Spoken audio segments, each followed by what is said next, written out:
What if the fear you're feeling right now, the one you haven't told anyone about, is actually something Allah wants you to bring straight to Him? If you're in your first trimester right now, there's a good chance you're carrying two things at once: a child, and a quiet, constant worry you don't know what to do with. Will the be okay? Did I do wrong? Why does everyone say the first 3 months are the danger zone? Why does no one warn you how lonely this stage can feel, even when you're surrounded by people who love you? Here's what most people won't tell you. This fear is not a flaw in your faith. It might actually be the doorway into the deepest closeness with Allah you've ever experienced. By the end of this video, you're going to know 5 specific du'as, where they come from, what they mean, and exactly when to say them, that Muslim women have turned to for generations during this exact stage of pregnancy. Not vague spiritual advice, not superstition, actual words rooted in the Quran and the Sunnah, given a plain, honest explanation so you understand why they matter, not just what to repeat. But before we get to the du'as themselves, I want you to sit with something for a moment.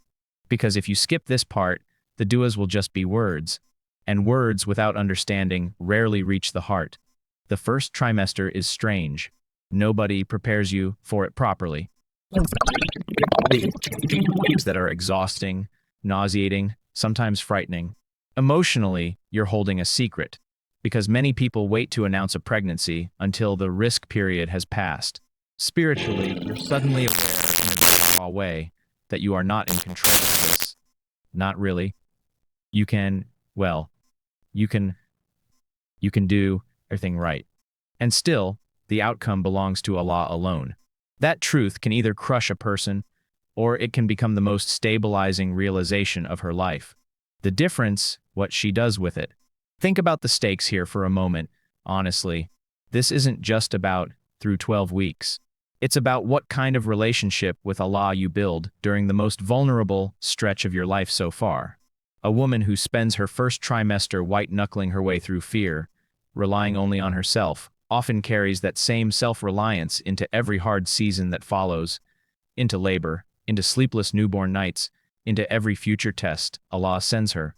But a woman who learns right here, right now, to bring her fear to Allah in specific, spoken words, she's not just protecting a pregnancy.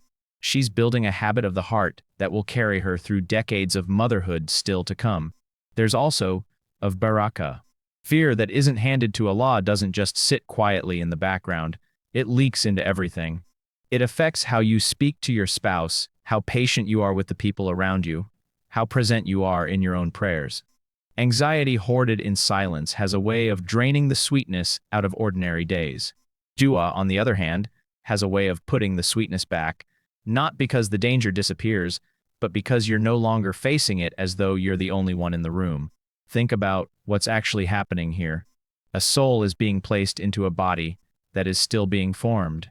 The Prophet described this process in detail, how a person is created stage by stage in the womb, how far along their sustenance, their lifespan, their good and bad deeds, and whether they will be among the blessed or the wretched, are already written before the soul is even breathed into them.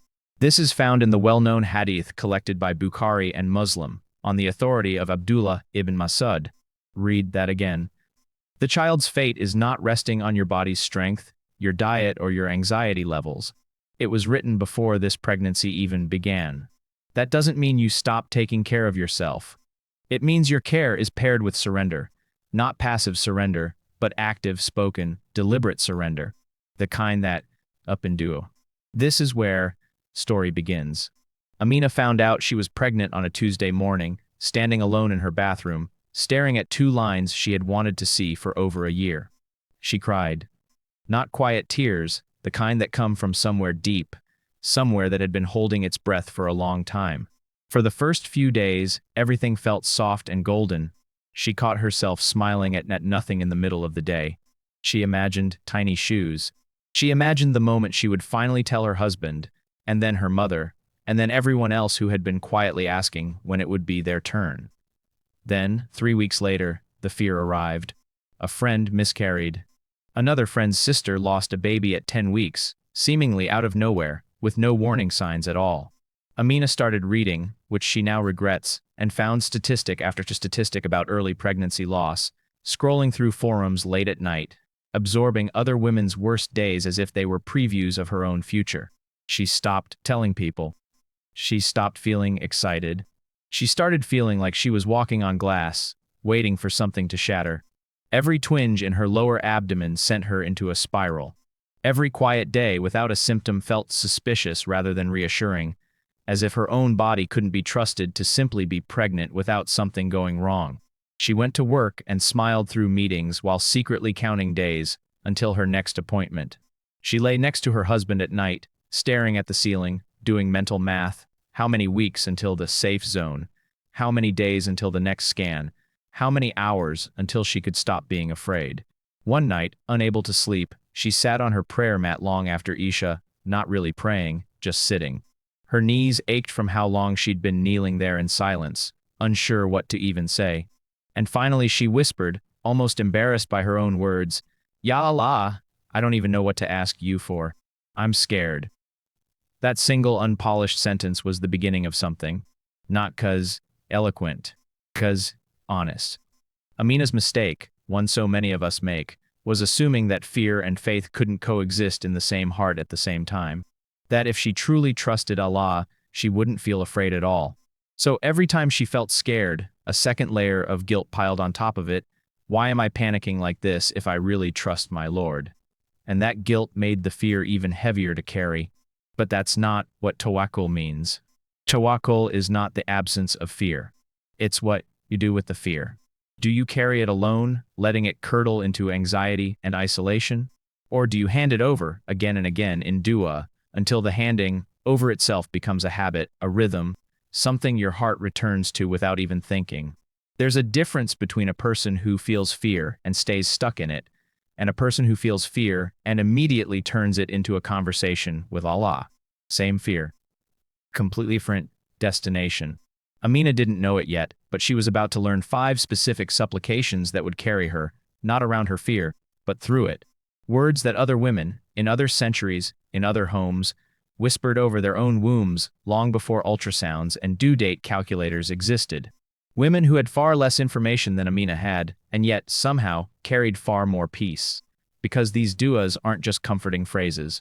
Some of them come directly from the mouths of prophets who stood in the exact same position Amina was standing in, desperate, uncertain, asking Allah for something they could not guarantee themselves. When you understand where these words came from, they stop sounding like a formula and start sounding like a lifeline. Dua 1. The dua for righteous offspring. Rabbi Habli min ladunka duriyatan tayyiba. Inaka samia dua, my Lord, grant me from yourself a good offspring. Indeed, you are the hearer of supplication. This is found in Surah Al-Imran, verse 38. It was said by the prophet Zachariah, alayhis salam, an old man with an elderly wife, standing in the prayer chamber, longing for a child he had no natural means of having. Here's the people miss. Zachariah didn't just ask for a child. He asked for a good one, a tayyib one, righteous, beneficial to himself and to the world. Amina had spent weeks asking Allah to simply let the baby be okay. Nothing wrong with that. But this dua reframes the request entirely. It's not just let this pregnancy survive. It's let this human being, if you give them to me, be someone who brings good into this world. That's a heavier, richer prayer. It moves your heart from panic to purpose. You're no longer only bargaining with fear, you're actively hoping for something beautiful. Notice something else about Zachariah's situation. He wasn't young. He wasn't in an easy position to have a child at all, by any normal calculation. And yet he still asked, specifically, clearly, without apologizing for the size of his request. He didn't say, "If it's not too much trouble." He said plainly, "Grant me." There's a lesson in that boldness. Allah is not inconvenienced by a sincere request. He loves to be asked. Amina started saying this dua every night before sleeping, placing her hand gently over her stomach, no longer just asking for survival, but asking for a person, a future human being with a heartbeat, a personality, a relationship with Allah of their own one day. You're not just praying for a heartbeat. You're praying for a soul that will one day worship Allah too. Tijue Tuyo, seeking refuge with Allah's perfect words. A'udhu bakalimatillahi at temati min shari makalak. I seek refuge in the perfect words of Allah from the evil of what He has created. This dua is reported in Sahih Islam, and it's connected to a beautiful practice. The Prophet used to teach this phrase for protection, and it was something he encouraged people to seek refuge with, including for young children, on the authority of Ibn Abbas. Amina's turning point came here. She had been Googling symptoms at 2 a.m., letting fear pull her down every possible rabbit hole of what could go wrong. What she needed wasn't information. She needed a place to put the fear that wasn't her own exhausted mind. This dua, exactly that. It doesn't deny that harm exists in the world. Miscarriage, complications, illness, these are real. It acknowledges them honestly, and then places them under Allah's protection, using His own perfect, unchangeable words as a shield. There's something powerful about naming your fear instead of avoiding it, and then immediately handing it to Allah. Not, I refuse to think about it, but I seek refuge from it in the one who created it and controls it. Think about the phrase itself for a second. The perfect words of Allah, not a charm, not a ritual object. Words, His own speech, which nothing can overpower and nothing can break through. When you say this dua, you are not asking a created thing to protect you from another created thing. You are going straight to the source, above every possible danger, above every statistic, above every fear. Amina started saying it after every prayer, and again right before she went to sleep, sometimes repeating it 3 times slowly, letting each word settle instead of rushing through it the way she used to rush through Diker on autopilot. She noticed something practical happen almost immediately. The late-night searching slowed down. It's hard to keep spiraling through worst-case scenarios on your phone when you've just spent the last few minutes speaking directly to the one who holds every outcome in His hand. You don't have to pretend the danger isn't real. You just have to know who is bigger than it. Dua 3. The dua of comfort and coolness of the eyes. Rabbana hablana min azwajina wa duriyatina karada, ayunin wa mutatina imama. Our Lord, grant us from our spouses and offspring comfort to our eyes, and make us leaders for the righteous. This is from Surah Al-Furqan, verse 74, describing the believing servants of Allah, those who ask not just for children, but for children who bring peace and comfort to their eyes. Here's an uncomfortable truth this dua gently confronts. Sometimes, in the middle of first trimester fear, a woman stops imagining the joy of the child at all. She's so focused on survival, getting through the nausea, getting past 12 weeks, getting through the next scan, that she forgets to actually hope for the relationship on the other side of it. This dua, your heart forward, it asks Allah not just for a safe pregnancy, but for a future where this child becomes a source of joy. Someone whose laugh calms you, whose presence settles your heart, someone who one day may even carry the same values forward and become a means of guidance for others. There's a real psychological cost to living only in survival mode for 9 months. A woman who only ever prays, "Let this be okay," often arrives at motherhood exhausted and numb, having spent her entire pregnancy braced for bad news instead of leaning into good news. This dua is that pattern. It insists, gently but firmly, that hope is allowed, that joy is allowed, that you are permitted to imagine this child smiling at you one day, even while you're still afraid of what could go wrong tomorrow. Amina started saying this one during her weekly checkups, right before the ultrasound, sitting in the waiting room with her phone put away for once. Not a guarantee. As a hope she refused to let fear steal from her. She noticed that on the days she said it with real intention, she walked into the ultrasound room a little lighter, not because the risk had changed, but because her heart had shifted from bracing to hoping. Don't let fear rob you of the joy this child is meant to be. Dua 4. Do not burden us beyond what we can bear. Rabbana la tuhamilna ma la taqata lana, by our Lord, do not burden us with what we have no strength to bear. This is part of the closing verses of Surah Al-Baqarah, verse 286, a chapter that ends with some of the most comprehensive duas taught in the entire Quran. This is the dua for the exhaustion nobody talks about, the nausea that won't stop, the fatigue so heavy can barely function, the emotional weight of hiding a pregnancy while your body is quietly falling apart, the fear that returns every single night, no matter how many times you've already handed it over. Some women feel guilty here. I asked Allah for this baby, how can I now say it's too heavy? But that's a misunderstanding of what this dua is doing. You are not complaining about the child. You are being honest about your limits and asking the one who set those limits to ease them. This is not weakness. The Prophet himself, in moments of extreme hardship, made dua asking Allah to make difficult things easy, which brings us to something Amina leaned on almost daily. There's a well-known supplication reported by Ibn Hibban with a sound chain. Allahumma la sala illa al-tahu sala, wa anatas al-hazna ashida sala. O Allah, nothing is easy except what you make easy, and you make the difficult if you wish easy. Amina began pairing these two duas, and this dua for ease, every single morning before getting out of bed when the nausea hit first, before she'd even had the chance to feel overwhelmed by the day ahead. She kept a sticky note on her nightstand with both phrases written out, so on the mornings her mind was too foggy to recall the Arabic clearly, her eyes could still find the words. Here's the psychological contrast worth sitting with. There's a difference between passivity and surrender. Passivity says, there's nothing I can do, so why bother? Surrender says, I will do everything within my ability, and then I will hand the rest to Allah, honestly and without pretending I'm stronger than I am. Amina wasn't giving up by admitting her exhaustion.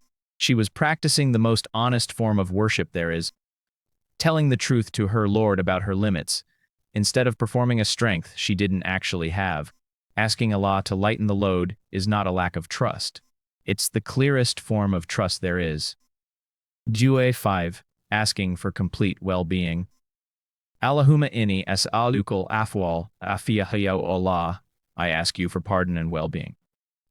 This is drawn from supplications reported in the collections of Tirmidhi and Ibn Majah, where the Prophet was known to frequently ask Allah for afiyah, a word that means far more than just physical health. It covers safety of body, mind, faith, and circumstance altogether. This is the dua Amina now says as almost a closing seal on her day. Not a dramatic, desperate cry, a steady, quiet request. Afiyah for her body carrying this pregnancy. Afiyah for her heart, so fear doesn't take root where trust should be. Afiyah for her deen, so this test doesn't push her away from Allah, but pulls her closer. There's a reason scholars have said that afiyah, one of the most complete things a person can ask for. It's not flashy. It doesn't promise a specific outcome. It simply asks Allah to hold everything, the visible and the invisible, in a state of wellness. It's reported that when the Prophet was asked what to ask Allah for, he pointed people toward afiyah, because a person might be given wealth without health, or health without faith, or faith without peace of heart. But afiyah asks for the whole picture to be sound, all at once. When you're pregnant and afraid, that's exactly what you need, not just one piece fixed, but your whole state, body and heart and deen together, held in wellness. Amina now closes almost every prayer with this one. Some nights, it's the only dua she has energy left to say, and she's learned that's enough. It doesn't need to be long, be sincere. Sometimes the most powerful dua isn't the most specific one. It's the one that hands Allah everything at once. Amina didn't transform overnight. The fear still visits her, usually right before a checkup, or after reading something she shouldn't have read at midnight. But now, when it comes, she has a way to respond to it instead of drowning in it. You can use the same questions. First, what is actually happening right now? Is this a real, present concern, or is it my mind projecting every possible worst case? Second, have I brought this specific fear to Allah in words, or have I only carried it silently in my chest? Third, am I taking the physical steps within my control, rest, nutrition, medical care, while still surrendering the outcome? Fourth, is this fear pushing me toward Allah or pulling me away from Him? Fifth, what would tawakkul actually look like in this exact moment? Sixth, have I asked for afiyah today, not just for my body but for my heart? That 6 questions. Not to eliminate the fear completely.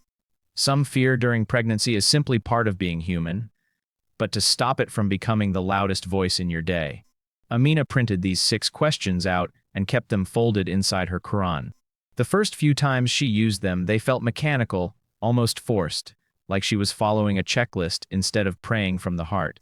But she kept going because she remembered something her grandmother used to say, that sincerity in worship is often built the same way strength is built in the body, through repetition, even when it doesn't feel natural yet. By her 9th week, something had shifted. She no longer needed the paper. The questions had become instinct. A wave of fear would rise, and almost automatically, before it could fully take hold, her mind would go straight to, have I said this to Allah yet? That's what a framework is supposed to do, not replace sincerity, but train it, the same way learning the movements of Salah eventually becomes something the body does without conscious thought, while the heart is free to focus on presence. There's also something worth saying about who Amina leaned on during this time, because dua was not the only thing that held her. Her husband started praying 2 rak'ahs with her some nights, quietly, without either of them making it a big announcement. Her mother, once she finally found out, began calling every Friday just to remind her that she, too, had once sat in this exact fear decades earlier, with far less medical knowledge and far more trust. Community matters. Dua is not meant to replace the people Allah has placed around you. It's meant to be woven through those relationships, so that fear is carried by more than one heart. None of this means that fear or grief, if a loss does happen, is a sign of weak faith. It isn't. Islam does not ask you to feel nothing. Some of the most beloved people to Allah wept, grieved, and feared deeply, and were praised for their sincerity, not shamed for their emotion. This also doesn't mean dua replaces medical care. Seeing your doctor, attending your scans, resting when your body demands it, that is part of taking the means Allah has placed in front of you. Dua and effort are not in competition. They move together, hand in hand. And this doesn't mean that saying 5 duas guarantees a specific outcome. Allah's decree is Allah's decree. What these duas guarantee is something different, and honestly something more valuable in the long run. A heart that stays connected to Allah regardless of what the outcome is. A woman who, whether she receives ease or she receives a test, is not left standing alone in either one. This matters to say plainly, because there are sisters watching this right now who did everything right, who made every dua, who trusted, who took every precaution, and still experienced a loss. If that is you, please hear this clearly. Your loss was not a punishment, and it was not a sign that your dua wasn't good enough or your faith wasn't strong enough. Qadr is qadr. Allah's decree was written long before you or I existed, and grief in the face of it is not a contradiction of faith. It is one of the most human responses a believer can have. The Prophet himself wept at the loss of his own son, Ibrahim, and said that the eyes weep and the heart grieves, but the tongue says only what pleases the Lord. Faith and heartbreak were never meant to be enemies. So this reminder is not a promise that hardship will never come. It's an invitation to face whatever comes, ease or difficulty, already holding Allah's hand instead of reaching for Him for the first time only after the worst has happened. Here's what Amina finally understood, somewhere around week 11, sitting in the waiting room before an ultrasound, lips moving quietly through the 5th dua one more time. This entire trimester was never really about controlling an outcome she was never in control of to begin with. It was about learning to place her hand, again and again, into the hand of the one who already knows how this story ends. That's what tawakkul actually feels like from the inside, not the absence of fear. The decision, made over and over, to bring that fear to Allah instead of carrying it alone. Every wave of nausea became a reminder to say a dua. Every sleepless night became an opportunity for sincere, unpolished conversation with Allah. Every appointment became a chance to practice surrender instead of dread. There's a verse that captures this entire transformation in a single line, Surah At-Talaq, verse 3. And whoever relies upon Allah, then He is sufficient for him. Indeed, Allah will accomplish His purpose. Notice it doesn't say Allah will accomplish your purpose exactly as you imagined it. It says, purpose. Sometimes His purpose looks like the healthy child you prayed for. Sometimes it looks like a test that reshapes your entire relationship with Him in ways a smooth pregnancy never could have. Either way, sufficiency is promised, not a guaranteed outcome, but a guaranteed presence. Allah being enough for you, no matter which road this trimester takes. That is the difference between a woman who merely survives her first trimester and a woman who is transformed by it. Survival gets you to week 13. Transformation changes how you'll face every single test for the rest of your life, because you'll have proof, real and personal, that turning to Allah in fear actually works. Not in the sense of guaranteeing a specific result, but in the sense of never leaving you to face anything truly alone. And maybe that's the real gift hidden inside a frightening first trimester.